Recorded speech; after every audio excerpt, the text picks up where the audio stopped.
Hi there, I'm Seb Maley, and in this video we'll be taking a look at where we are now with HMRC's CEST tool, which has yet again been in the news recently.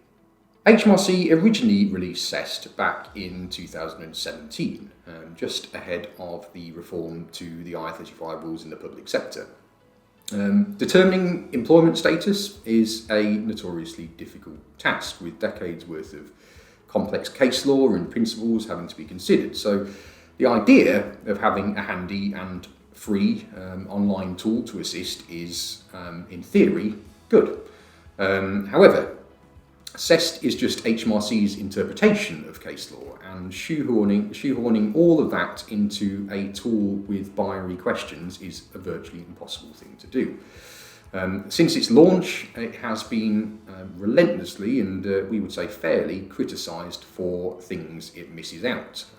The algorithms for generating results and the fact that in many cases it fails to give a result at all. But it is still, understandably, the starting point for organisations who are looking to get to grips with making status decisions.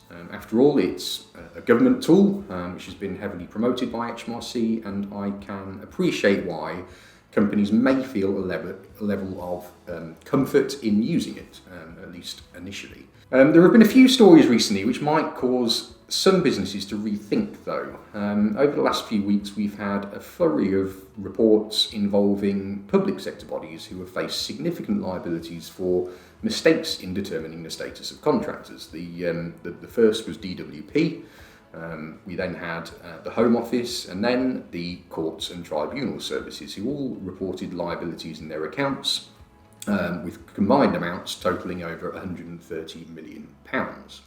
The common denominator in all of these cases was the public body's use of CEST. The problem these organisations may well have had is the fact that CEST is heavily slanted towards substitution. If an organisation says they will accept a substitute, it essentially means the result will always be outside IR35, regardless of any other factors. This is all well and good. Substitution and personal service is one of the key facets of status. But it is also an area filled with technicalities, semantics, and a lot of grey area. HMRC will know that by reviewing contractual documentation, it will have plenty of opportunities to try and disprove the existence of a genuine right of substitution if they feel it would be too restrictive or wouldn't happen in reality. It goes to show why taking a rounded and holistic approach to determining status is so important, as relying heavily on one factor alone is a big risk. Another criticism of CEST and HMRC's approach more widely is its lack of any reference to mutuality of obligation. MOO is traditionally another one of the cornerstones of status, and is all about there being an obligation on both parties to provide and carry out work. HMRC's view is that it exists by default and is therefore a largely irrelevant consideration, and this is why it doesn't appear in CEST. Status experts disagree though, and we are currently awaiting the result of a significant case involving football referees working for PGMOL, which could set a new and significant precedent on MOO. If the case goes against HMRC, there will be some very strong arguments that CEST will have to be changed to incorporate MOO, and that HMRC will have to take a different view on the issue themselves in future.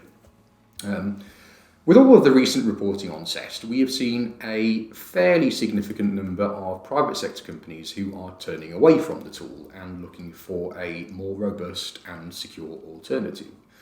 That will probably be music to the ears of contractors, many of whom will have been exposed to CEST's flaws over the last few years. Now we're back in the office. We intend to produce several more videos for you, so please subscribe to the channel for more updates like this. Thanks for watching, and we'll see you again soon.